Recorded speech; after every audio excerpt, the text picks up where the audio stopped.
cerebrales anteriores mediante las comunicantes anteriores. Tenemos formado el polígono de Willis. Y, sin embargo, hay personas en las que las arterias comunicantes, o mejor dicho, que el polígono no está completo. El sistema carotídeo, o sea, las arterias cerebral media y la comunicante anterior, estas dos van a irrigar principalmente los 2/3 anteriores de los hemisferios cerebrales y los ganglios basales y la cápsula interna, en tanto que las arterias cerebrales posteriores van a irrigar el tercio posterior de los hemisferios cerebrales y la parte posterior del tálamo. Ahora sí, tenemos los síndromes neurovasculares, que los he dividido en circulación anterior y circulación posterior. En la circulación anterior vamos a tener la arteria carótida interna, donde si esta se halla afectada, puede presentarse hemiplegia con hemihipoestesia contralateral de predominio crural, si existe una alteración o una lesión en el hemisferio dominante, tenemos la presencia de afasia y la amaurosis fugax si es que existe una alteración o una lesión con respecto a la arteria oftálmica, que va a presentarse una disminución de la visibilidad unilateral que se instaura en segundos y también desaparece en minutos. Con respecto a la arteria cerebral anterior, si existe alguna lesión o interrupción del flujo de esta, podemos presentar hemiparesias, hemihipoestesia del miembro inferior contralateral y si se haya afectado el hemisferio dominante, la afasia transcortical. Ahora, con la arteria cerebral media, puede presentarse hemiparesia, hemianestesia y hemianopsia contralateral de predominio facio-braquial. También la desviación de los ojos al lado de la lesión. Si existe alteración del hemisferio dominante, afasia, también afasia de Wernicke. Y si existe una alteración del hemisferio no dominante, anosognosia y asomatognosia. Ahora, algo que he visto en los manuales de CTO es que hay que hacer una pequeña diferencia, tanto en la arteria cerebral media como en la arteria cerebral posterior, es que si existe la presencia de alexia con agrafia, nos estamos refiriendo a un daño o una lesión en la arteria cerebral media. En cambio, me voy a adelantar un poquito, si existe algún daño o lesión en la arteria cerebral posterior, si tenemos la presencia de alexia, esta es sin agrafia. Y bueno, volviendo más arriba, con la circulación posterior vamos a tener la arteria cerebral posterior y el sistema vértebro-basilar. Y tenemos las hemianopsias homónimas contralaterales a la lesión con respecto a la arteria cerebral posterior. También el síndrome hemisensitivo, si hay una afectación del tálamo, movimientos anormales contralaterales en afectación del subtálamo, alteraciones de los pares craneales, tanto el tercero como el cuarto, si hay una afectación del mesencéfalo, y como ya lo había dicho, pero lo repito nuevamente, alexia sin agrafia, que corresponde al daño en la arteria cerebral posterior. Con respecto al sistema vértebro-basilar, tenemos algo que es conocido como síndromes cruzados, que se caracteriza por la hemiparesia, hemihipoestesia contralateral y afectación ipsilateral de los pares craneales. Ahora, suena un poco así como que una maraña, pero algo que he visto y que a mí me ha ayudado un poquito es este pequeño dibujo. Entonces tenemos la hemiparesia y la hemianopsia.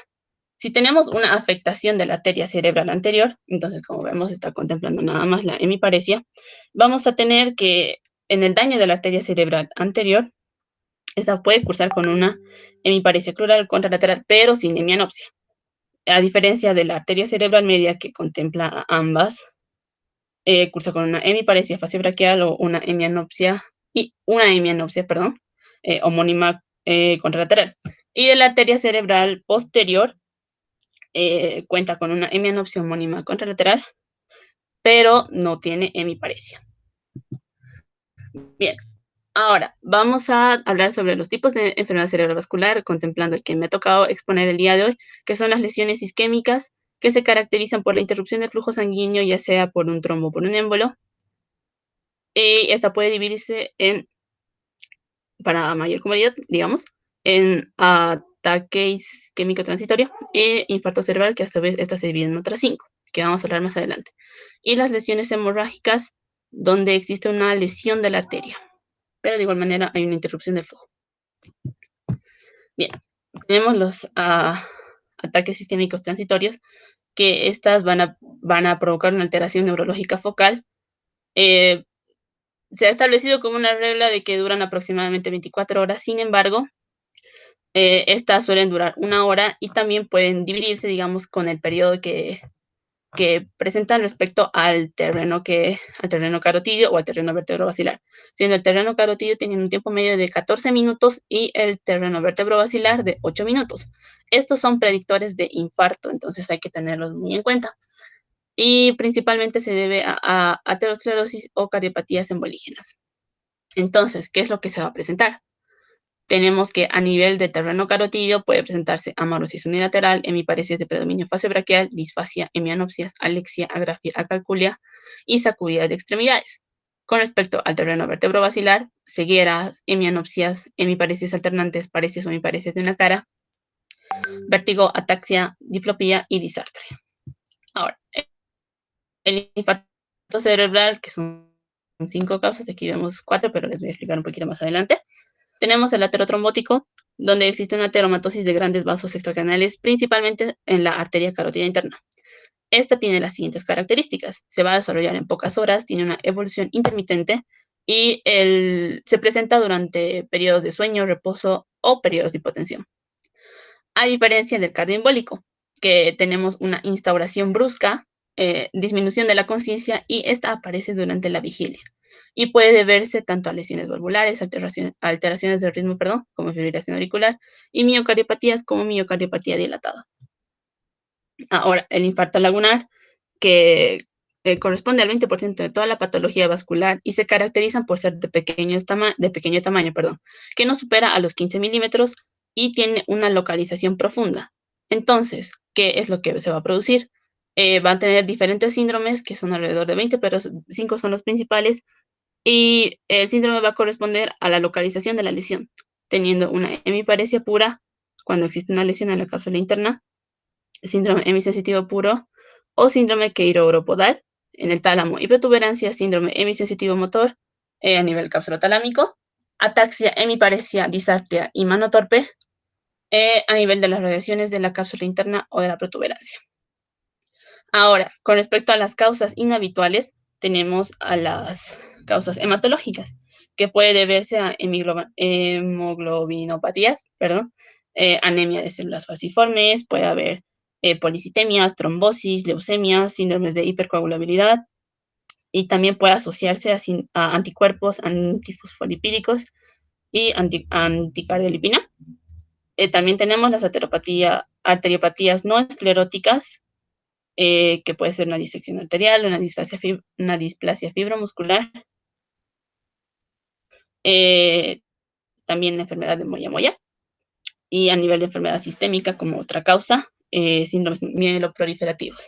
Y la quinta que nos falta es el infarto de etiología indeterminada. Entonces se hace un estudio exhaustivo para hallar cuál es la causa, sin embargo no se encuentra cuál es el mecanismo etiopatogénico que lo ha producido. Y bien, ahora ya tenemos el diagnóstico del ictus isquémico, que principalmente, este se da mediante estudios de imagen, siendo la tomografía computada lo que debe realizarse de urgencia, para descartar que exista alguna hemorragia, ya que el ictus isquémico no se va a ver en una tomografía simple inmediatamente, sino alrededor de las 24 a 48 horas. Sin embargo, pueden haber algunos signos predictores precoces, como el borramiento de los surcos. Y bien, entonces, en ese caso, se procede a realizar lo que es la tomografía computada de perfusión, que nos va a informar sobre las características del flujo. Entonces, vamos a tener, como vemos acá, no sé si estoy interpretando bien los colores, pero tenemos una parte en la que el tejido ya está muerto y no se puede recuperar. Y tenemos también la penumbra isquémica, que es una porción del tejido en la cual si actuamos inmediatamente puede recuperarse. Entonces, esto es bastante importante. También tenemos la resonancia magnética, que esta sí va a identificar el ictus en los primeros momentos y se caracteriza por, bueno, ya. Y también tenemos la angioTAC, que nos permite detectar los distintos signos, los distintos grados de obstrucción de las arterias. Y ya casi finalizando, tenemos el tratamiento de la fase aguda, donde en las medidas generales tenemos que evitar la hipertermia, la hiperglucemia, hay que tener controlado bastante los signos vitales. De igual manera, hay que evitar que el paciente se deshidrate.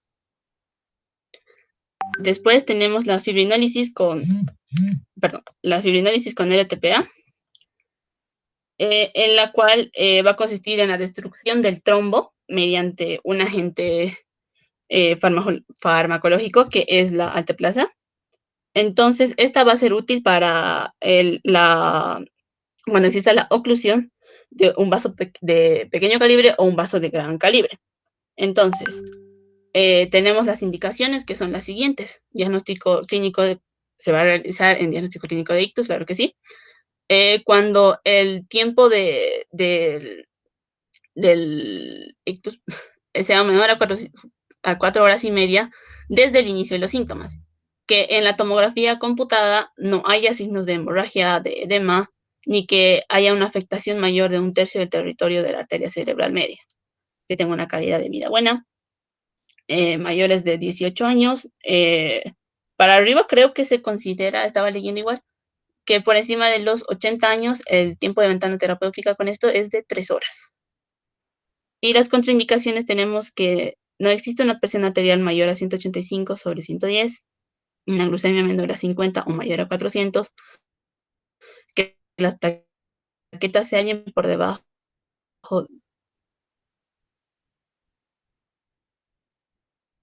de 100.000, el INR mayor a 1.6. No lo he puesto porque era bastante largo para desarrollarlo. Que exista una mejoría espontánea de los síntomas, un ictus en los 3 meses anteriores, una historia de también, o traumatismos también, sangrado gastrointestinal en los 21 días anteriores, e infarto de miocardio recente, o que se encuentre en coma o estupor. También tenemos la trombectomía mecánica, que esta va a consistir en la extracción mecánica del trombo mediante un procedimiento endovascular, y esta es solamente útil en vasos de gran calibre, independientemente de su etiología. Y también tenemos la antiagregación en la fase aguda, si es que el paciente ha recibido un tratamiento que ha permitido la repermeabilización, como ser la fibrinólisis o la trombectomía. Entonces, en este caso, se tendría que esperar 24 horas. Y podemos tener este esquema, donde la fibrinólisis intravenosa es útil para los ictus por afectación de pequeño y o de gran calibre, independientemente de la etiología que presentan. La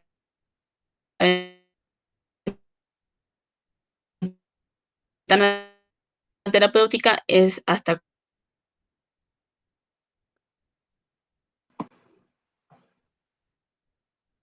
o esta está indicada por alguna de la que es solo útil para, perdón, terapéutica de hasta 6 horas.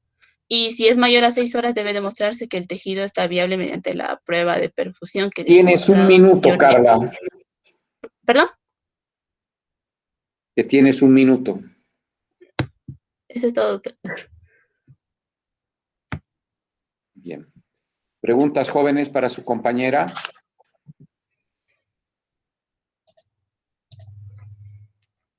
¿Cuánto es el flujo sanguíneo cerebral normal? Un cachito. Ya.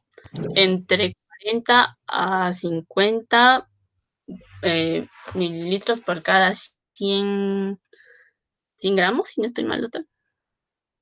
50 ml por 100 gramos de tejido por minuto. Sí. ¿Por qué tiene importancia esto? Porque acá viene si la segunda pregunta. Dime. Porque si el flujo sanguíneo disminuye, entonces va a haber, primeramente, si no he leído mal, si disminuye por debajo de 30, entonces vamos a tener una alteración neurológica. Y si disminuye más aún, entonces vamos a tener que el paciente ya va a presentar deterioro neurológico porque no está perfundiendo correctamente la sangre, entonces va a haber este tipo de alteración. Lo que pasa es que entramos a dos conceptos que es importante. Primero, sabemos cuál es el flujo. Y segundo, entramos a un concepto que quiero que tú me digas, que es la penumbra isquémica. Penumbra isquémica. Ya, es el tejido que, si bien no está recibiendo perfusión, pero sigue manteniendo una actividad metabólica, si no estoy mal, doctor. Entonces es un tejido que puede ser recuperable. Exactamente. Es un tejido potencialmente recuperable. Se llama penumbra isquémica, está en isquemia, hay una falta de irrigación. Vale decir que en esa zona de penumbra el flujo sanguíneo es menor a 30 ml por 100 gramos de tejido por minuto. Y si este flujo sanguíneo disminuye a 10 ml por 100 gramos de tejido por minuto, entramos a una zona de infarto. La zona de infarto es una zona de necrosis, ¿no? Es una zona de muerte del tejido y ya no existe recuperación. En cambio, la zona de penumbra sí es potencialmente reversible. Bien, estudiantes, ustedes pregunten.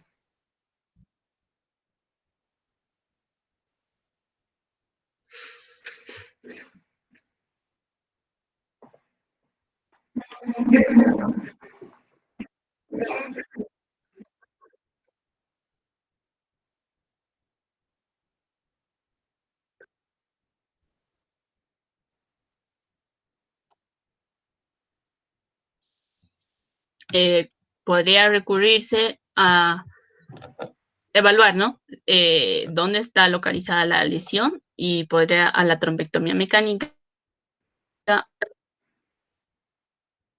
o, o, o si esta no.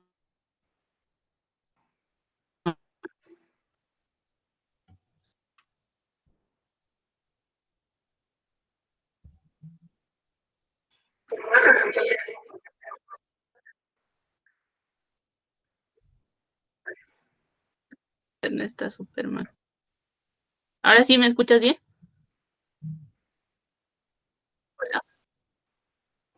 ¿Sí? Ah, ya. Muy bien.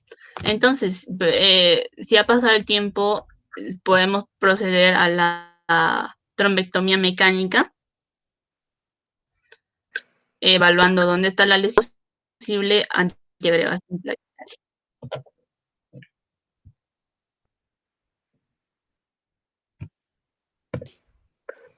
Bien.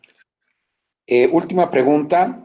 Carla, tú ya lo has mostrado, pero hazme el diagnóstico diferencial entre infarto aterotrombótico e infarto cardioembólico.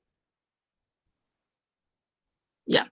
El infarto aterotrombótico va a tener como causa principal la aterosclerosis. Entonces, este va a ser un proceso que va a tener una instauración un poco más lenta, podemos decir, a diferencia del cardioembólico, y se va a producir en situaciones de reposo, de sueño, y a diferencia del cardioembólico, donde vamos a tener un émbolo que está viajando y va a obstruir el flujo sanguíneo, entonces va a producirse de manera más rápida y se produce durante la vigilia. Perfecto. Muy bien. Continuando con las exposiciones y en honor al tiempo, vamos a escuchar a Erika con hemorragia subaracnoidea. Ok.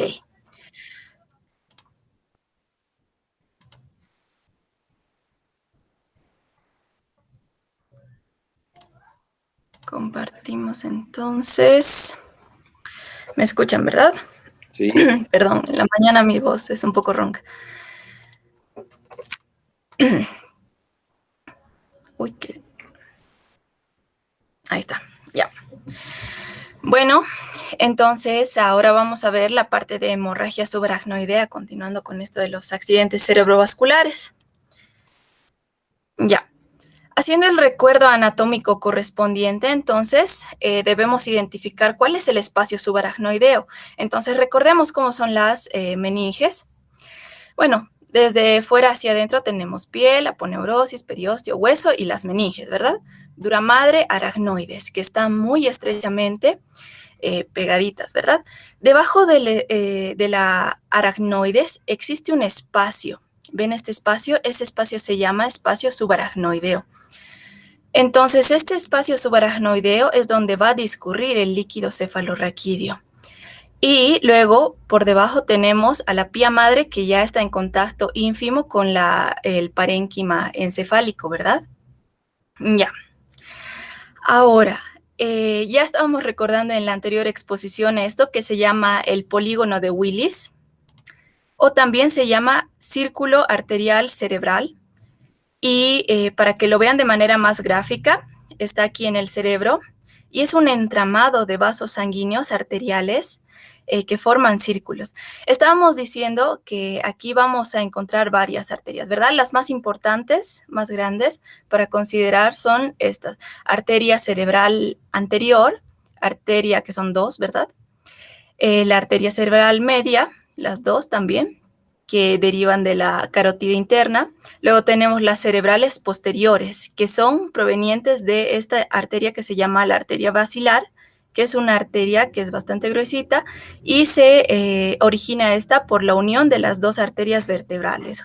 Justamente eso ya lo estábamos diciendo. Entonces, este polígono arterial de Willis va a tener 7 lados, ya que va a ser parte la arteria cerebral posterior, 2 de sus lados, arteria cerebral anterior, 2 de sus lados. Tenemos aquí una que une a las dos arteriales anteriores, cerebrales anteriores, que se llama comunicante anterior. Y tenemos otras dos que unen la cerebral media con la cerebral posterior y se llaman comunicantes posteriores. Entonces forman este círculo que pueden ver aquí, ¿ya? Ahora, continuamos con el recuerdo anatómico. Y bueno, justamente lo que les estaba diciendo sobre dónde discurre el líquido cefalorraquídeo, en el espacio subaracnoideo. Pero ¿cómo es que esto va a ocurrir? Bueno, resulta que la circulación arterial cerebral está mucho más pegada del lado del cerebro, ¿ya? Está en realidad del lado de la pía madre. Entonces ustedes pueden ver, por ejemplo, aquí el cerebelo, y aquí podemos ver los ventrículos laterales. Entonces, existen estas prolongaciones que se llaman plexos coroideos, y estos plexos coroideos por dentro tienen un entramado vascular arterial, ya como pueden ver aquí. Entonces, esto les permite filtrar este plasma y convertirlo en el líquido cefalorraquídeo. Entonces va a ir hacia los ventrículos laterales de los plexos coroideos, a los ventrículos laterales, al tercer ventrículo. Luego en el tercer ventrículo también hay plexos coroideos. Del tercer ventrículo va a discurrir a través del acueducto de Silvio, que está en la parte mesencefálica, y hasta el cuarto ventrículo. En el cuarto ventrículo también hay plexos coroideos que forman líquido cefalorraquídeo. Y en el cuarto ventrículo es que va a ocurrir que a través de los agujeros de Magendie y Luschka es que van a llegar al espacio subaracnoideo, ¿ya? Y este espacio subaracnoideo, ya hemos dicho, debajo de la aracnoides y encima de la pía madre.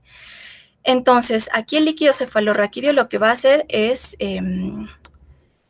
ofrecer un colchón, ¿verdad? A todo lo que sería el mesencéfalo, a todo lo que sería el encéfalo y también a la médula espinal. Y cuando van a llegar a esta parte superior es que se van a reabsorber por las prolongaciones aracnoideas hacia el sistema sanguíneo venoso, ¿verdad? Así que bueno, ya lo hemos recordado y ahora lo vamos a definir. Estamos hablando de hemorragia subaracnoidea. Entonces, ¿qué es? Es la presencia de sangre en el espacio subaracnoideo. Es decir, no va a estar aquí dentro del cerebro, eso es otra cosa, se llama hemorragia intraparenquimatosa. No, esta hemorragia está en el lugar donde discurre el líquido cefalorraquídeo, es decir, en el espacio subaracnoideo aquí. Ya. Y ahora vamos a ver un poco de epidemiología. ¿A quienes más les ocurre la hemorragia subaracnoidea? Ocurre más en la raza negra, seguida de la hispana y por último la blanca. La incidencia aproximadamente es de 10 cada 100,000 habitantes y esto sobre todo ocurre el 80% entre 40 hasta 65 años. Y es mucho más común en mujeres en una proporción de 3 a 2. Bueno, para que se nos quede mejor, bueno, primero haremos esta relación. En la patogenia tenemos que saber que esta hemorragia subaracnoidea está muy correlacionada con la hipertensión arterial, ¿ya? Con el tabaquismo, que también sabemos que aporta la hipertensión arterial, y con el alcohol igualmente. Ahora, hay un punto muy, muy importante que tenemos que pensar cada vez que pensamos en hemorragia subaracnoidea, y es en el aneurisma cerebral.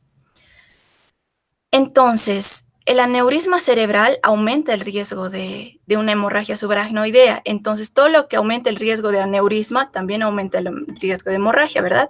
Como ser estas enfermedades: poliquistosis renal, displasia fibromuscular, coartación de la aorta, además de otras enfermedades del colágeno también. Ahora, el hecho de que exista mayor cantidad de aneurismas también va a aumentar el riesgo, lógicamente, entonces en un 20%. Ya.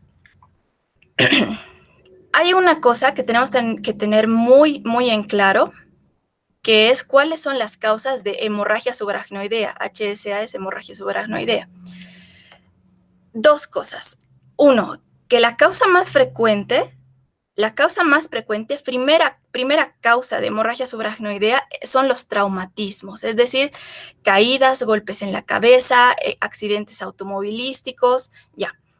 Y otra cosa es muy diferente, es que la causa más frecuente de hemorragia subaracnoidea espontánea. ¿Qué quiere decir espontánea? Que uno está realizando las actividades normales de su vida y ¡pum!, de repente, hemorragia subaracnoidea, ¿verdad? Entonces no hay ningún desencadenante directo como aquí en el traumatismo. Son dos etiologías que tienen que saber. Entonces, de la espontánea, la causa más frecuente es la rotura de aneurismas saculares. Entonces, ¿qué es un aneurisma? Aquí podemos ver de nuevo el polígono de Willis, ¿ya? Y vemos aquí estas especies de globitos. Entonces, un aneurisma es una dilatación de una pared vascular sanguínea, ¿ya? En este caso, como es sacular, tiene forma como de globito, como de saquito, ¿ya? ¿Dónde es que va a ocurrir más esto en el cerebro? Precisamente alrededor de este polígono de Willis. Como número 1 tenemos aquí en la unión de la arteria comunicante anterior con la cerebral anterior, ¿ya? Aquí. Ahora, como segundos lugares, terceros y cuartos lugares están el resto. Aquí en la comunicante posterior con la carótida interna, aquí en la bifurcación de la cerebral media, aquí abajo, en el top de la basilar, que es la punta de la basilar aquí arribita, además de otros lugares, ¿verdad? También puede ser en la cerebral media.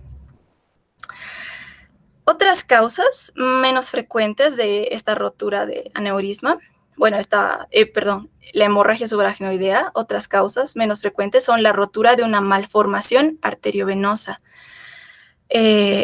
También la rotura de un aneurisma micótico. Y este aneurisma micótico ocurre cuando existe una endocarditis, sobre todo por Streptococcus viridans.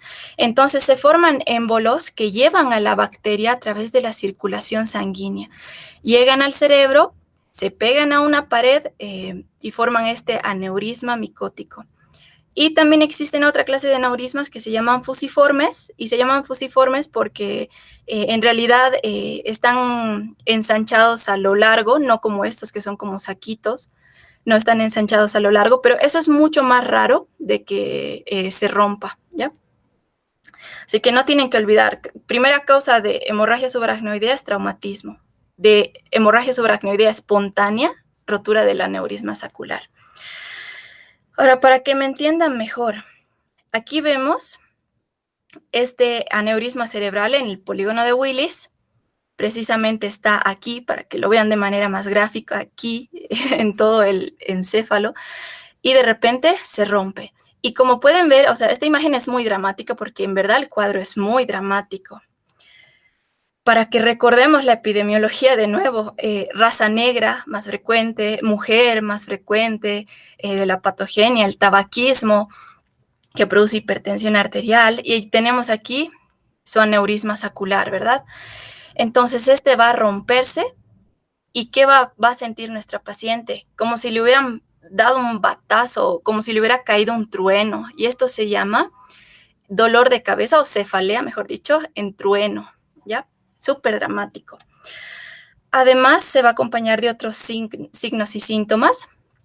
Ya hemos dicho el cefalea en trueno, pero además se puede acompañar con fotofobia, es decir, esa aversión a la luz, visión borrosa, rigidez de nuca y náuseas y vómitos. Entonces, si nosotros vemos de primeras todos estos signos y síntomas, decimos, pucha, esto debe ser una meningitis.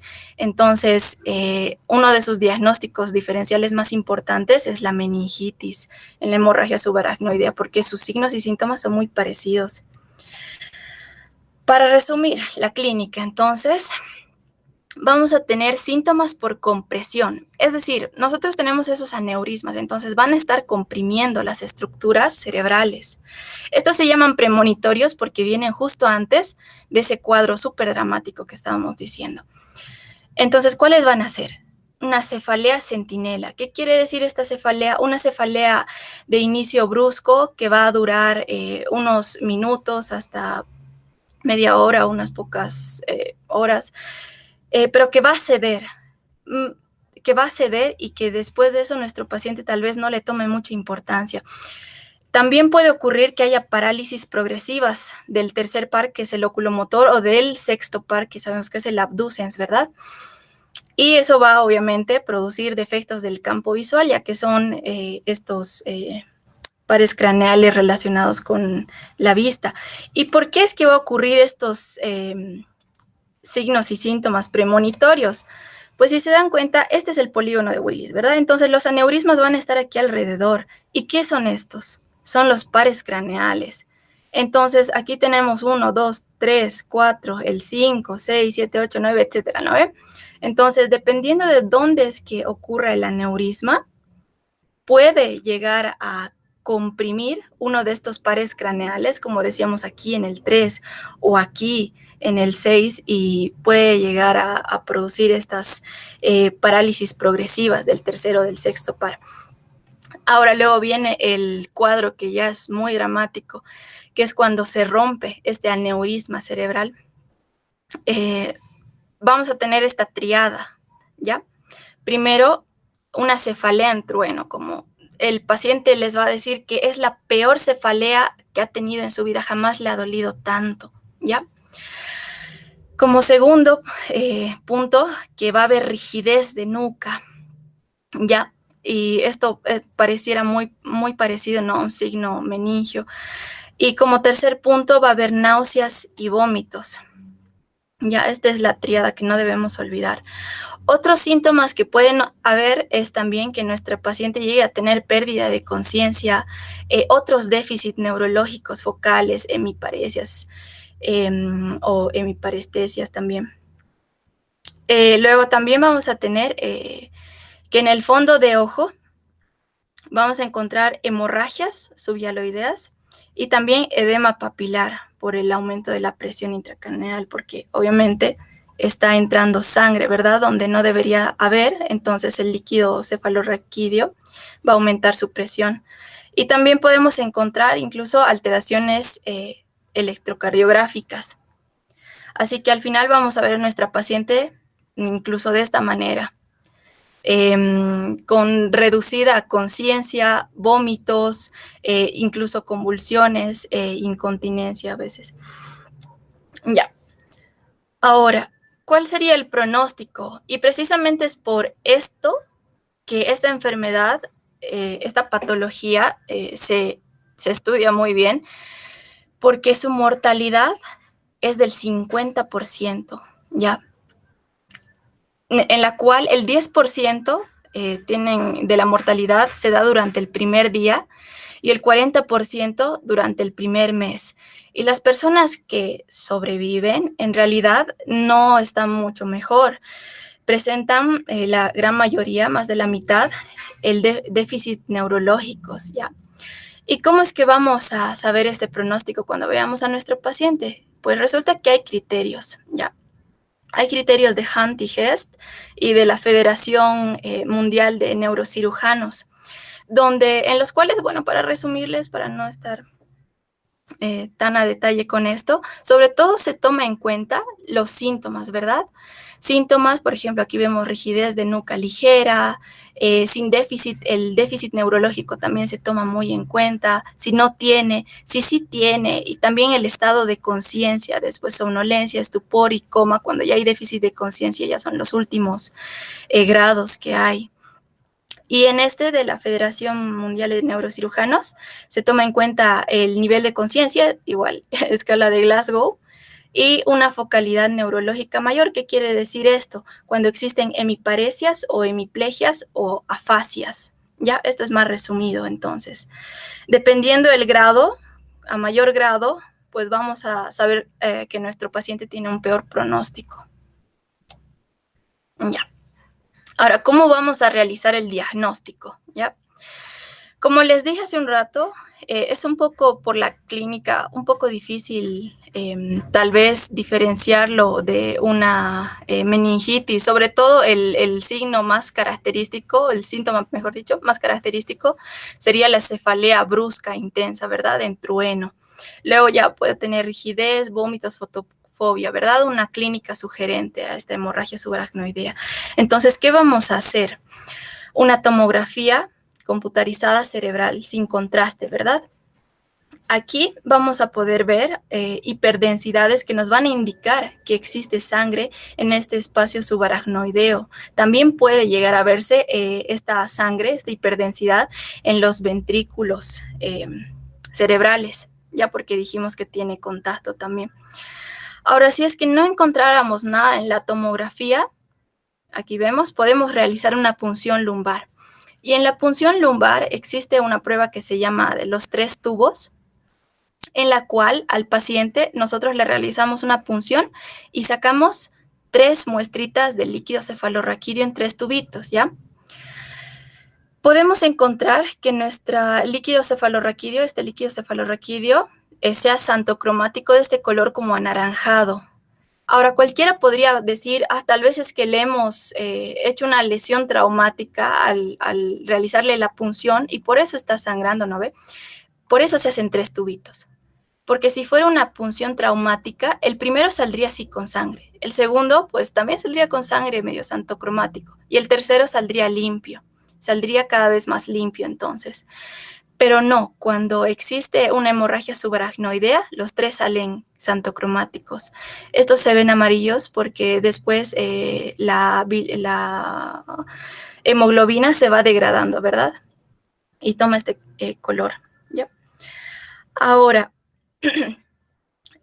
cuando ya tenemos positivo la TAC o punción lumbar ya con positivo, es decir, que ya hemos encontrado esto. Entonces buscamos el diagnóstico etiológico en la cual vamos a hacer una angiografía, como pueden ver en esta imagen, se hace con contraste y es para buscar el lugar en el que haya el aneurisma o la ruptura, ¿verdad? Aquí vemos este gran aneurisma, como saquito, ¿verdad? Se llama angiografía cerebral de 4 vasos. Ahora, si nos da esta negativa, podemos repetirla en 2 a 3 semanas, pero con el antecedente de que ya nos haya salido positivo la TAC o la punción lumbar. Así que tenemos que tomar en cuenta siempre eso, TAC y recién punción lumbar, o TAC y directamente angiografía, ¿verdad? Ahora, ¿qué complicaciones vamos a encontrar en la hemorragia subaracnoidea? Este síndrome que es de secreción inadecuada de la hormona antidiurética. Y también podemos encontrar las arritmias, como por ejemplo una taquicardia sinusal, lo más común. Y esta taquicardia sinusal ocurre sobre todo porque hay grandes descargas simpáticas por el gran dolor que sufre nuestro paciente, sobre todo. Ahora, también puede ocurrir que haya hidrocefalia, es decir, ensanchamiento, ¿verdad?, de las cavidades. Y esto también es por lo mismo, es decir, está entrando sangre además del líquido cefalorraquídeo que había antes, entonces lógicamente lo puede llegar a ensanchar. Esta imagen es muy exagerada, pero es para que se acuerden, ¿no? Ahora, otra complicación es que vuelva a sangrar. Tenemos que tener en cuenta que, bueno, sigue estando ahí el aneurisma, ¿verdad? Entonces puede llegar a volver a sangrar, sobre todo cuando no controlamos la presión de nuestro paciente y sigue estando elevada con hipertensión. Y una complicación que es muy, muy importante y muy interesante también, que es el vasoespasmo. Y esto ocurre porque, bueno, cuando una arteria sangra, ¿qué hacen el resto de arterias alrededor? Hacen vasoespasmo, ¿verdad? Para parar el sangrado. Entonces, lo que ocurre en el cerebro es que es un entramado tan, como hace círculos y todo, de las arterias, es un entramado arterial. Entonces, va a ocurrir que las otras arterias que están bien, en realidad, se van a contraer, ¿verdad? Van a producir este vasoespasmo, sin tomar en cuenta que están irrigando ellas también tejido encefálico. Entonces, a ese tejido encefálico lo que les va a producir, si dejamos que pase el tiempo, ¿ya? Es que va a producir una isquemia. Y bueno, justamente lo que estábamos hablando hace un rato, si esto ya es muy menor a 10 ml de flujo, entonces ya va a producir un infarto, ¿verdad? Entonces eso es lo que queremos prevenir. ¿Cuál va a ser el tratamiento? ¿Ya? El tratamiento, si es precoz, lo más rápido posible, es mejor para evitar esta mortalidad. Entonces, ¿qué vamos a hacer con el aneurisma? Podemos realizar una embolización o una craniotomía con clipaje. La embolización se hace por un cateterismo en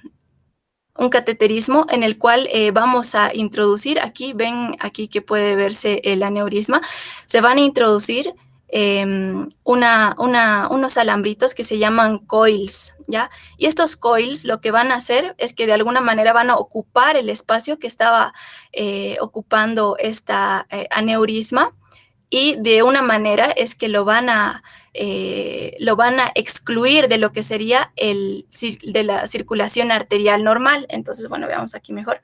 Ven aquí, está realizándose el cateterismo, entonces se le introduce hilo de metal, este alambre que es de platino, a veces está recubierto con un gel, como pueden ver, entonces va a ocupar todo el espacio y va a excluir a este aneurisma de la circulación. Ahora, el otro es la craniotomía con clipaje. Esta es más invasiva, se abre el cráneo, por eso se llama craniotomía, y se realiza un clipaje, ¿ya? Del aneurisma. Aquí vemos, se pone un clip y ya, se excluyó el aneurisma de la circulación. Ya.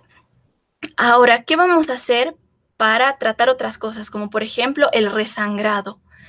Para eso nuestro paciente tiene que estar en un reposo absoluto, así en cama, con un control constante de la presión arterial, de modo de que ésta no sea muy alta. Y también se le va a dar los analgésicos porque el paciente sigue sintiendo dolor y esas descargas simpáticas no son buenas tampoco para la presión arterial, es decir, lo eleva. Ahora, para controlar el vasoespasmo, tenemos como dos tratamientos. Uno es para evitarlo. Profilaxis del vasoespasmo es nimodipino, que sabemos que es un antagonista de los canales de calcio, y eso es para evitarlo, ¿ya?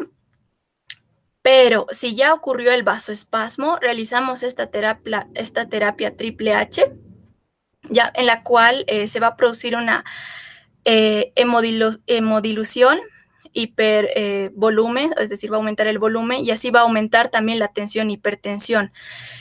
Esto es un poco contradictorio con lo que teníamos que controlar, la PEA, ¿verdad? Entonces en realidad hay que valorar cuál conviene más, ¿verdad? Porque no nos conviene tampoco que haya resangrado.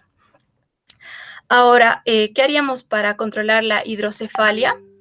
Hacer un drenaje, puede ser un drenaje exterior o también puede ser un drenaje de una derivación ventrículo peritoneal. bueno, aquí estábamos de nuevo, entonces no se olviden que estos son los dos tratamientos del aneurisma, el clipaje Un minuto, Eldi, un o minuto. la embolización. En realidad eso ya era todo. Muchas Muy bien, gracias. Y eso era perfecto. Una aclaración.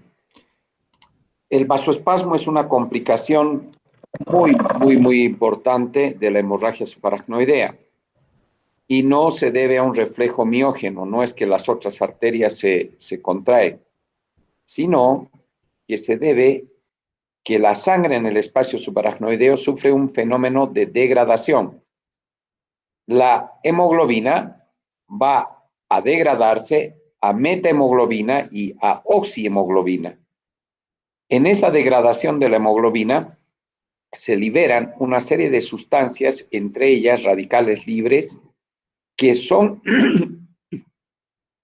los iniciadores de un fenómeno a nivel de la capa muscular del resto de las arterias que van a producir un estrechamiento. Es por eso que se puede ver vasoespasmo en un lugar distinto al sangrado, al lugar del aneurisma. Entonces se debe a un fenómeno más bien de tipo químico, no de tipo mecánico. Otra aclaración. Gracias, doctor. La triple H para evitar el vasoespasmo son hipertensión, hemodilución e hipervolemia. No se olvide. Hipertensión, hemodilución e hipervolemia. Para hacer la triple H, el aneurisma tiene que estar excluido. Vale decir, tiene que estar tratado o con coils o con cirugía. Porque si se hace la triple H sin excluir el aneurisma, obviamente que vamos a favorecer el incremento de la presión y se va a romper el aneurisma. Por lo tanto, el aneurisma tiene que estar excluido para hacer la triple H. Bien. Dadas estas aclaraciones, quisiera escuchar pregunta de parte de ustedes.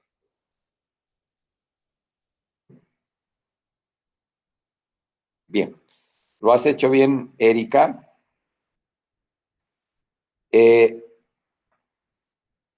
Siempre es bueno hacer algunas preguntas. ¿Cómo están preparados para el examen de esta noche?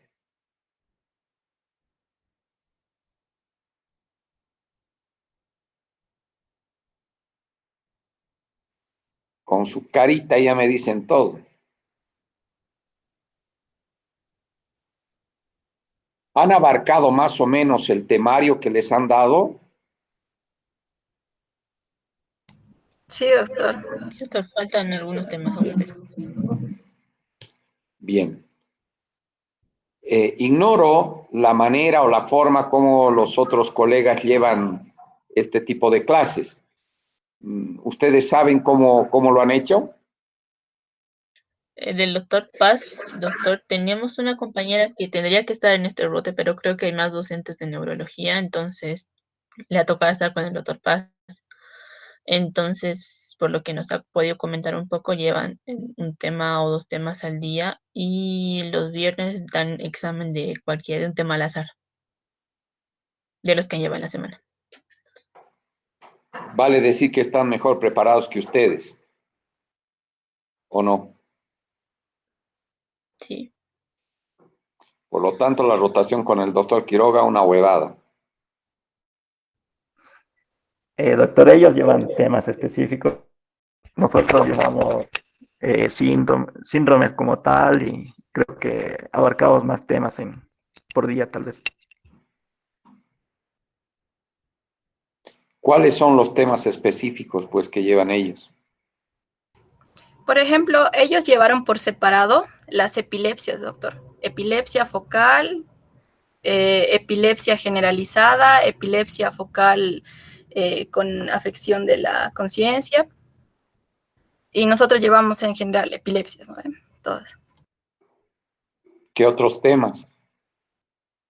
Gliomas, meningiomas, ¿qué más había? Neuralgia del trigémino. ACV hemorrágica. Neuralgia, Cefaleas por separado también. Migraña, cefalea tensional y cefalea en racimos, y por separado también neuralgia del trigémino. Bien. ¿Les ha sido útil estas clases, esta rotación, o definitivamente no, o más o menos, con toda la sinceridad del caso? Con toda sinceridad, doctor, sí hemos aprendido, pero estábamos conscientes de que podría haber sido un mejor rote. ¿Quién ha fallado, yo o ustedes? La universidad. O sea, es decir, doctor, yo creo que consideramos que también ustedes es un doctor que tiene sus responsabilidades y está ocupado, ¿no? Entonces, en ese sentido sí le comprendemos el hecho de no pasar clases, ¿no? Pero eso también, digamos, ha hecho o ha contribuido a que no avancemos la gran mayoría del temario. Sin embargo, no descarto que hemos aprendido y que hemos llevado los temas más importantes, ¿no? En ese sentido. Muy bien. Les voy a recordar lo que hemos tocado. Síndrome radicular cervical y lumbar. En ese tema hemos llevado lumbago, hernias de disco, etc. Síndrome extrapiramidal. Hemos tocado el tema de Parkinson. Hemos llevado síndrome cerebeloso. Hemos llevado síndrome meningio. Hemos tocado el tema de meningitis. Hemos llevado síndrome vestibular. Hemos llevado síndrome piramidal. TEC, hemorragia subaracnoidea. Epilepsias, generalidades. Enfermedad vascular cerebral, Guillain-Barré y demencias. Hombre, 3 semanas es un tanto difícil poder abarcar absolutamente todo, ¿ya? Péguenle una leída a algunos temas que les falta.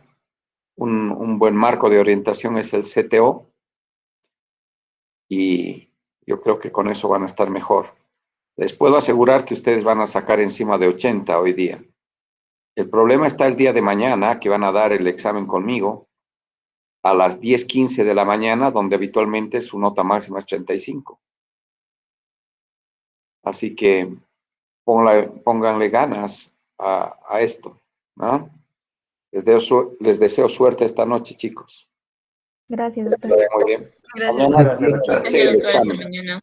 Mañana, no olviden, 10:15 mañana. Sí, doctor. Muy bien. Hasta luego. Feliz Día del Padre, doctor, y Bien, doctor. que le vaya bien, doctor. ¡Ah! ¡Feliz Día del Padre! Muchas gracias, Sí, gracias. doctor. Muy bien, gracias. Feliz día, doctor. Hasta luego. Bueno. Hasta luego, doctor. Chao, chao.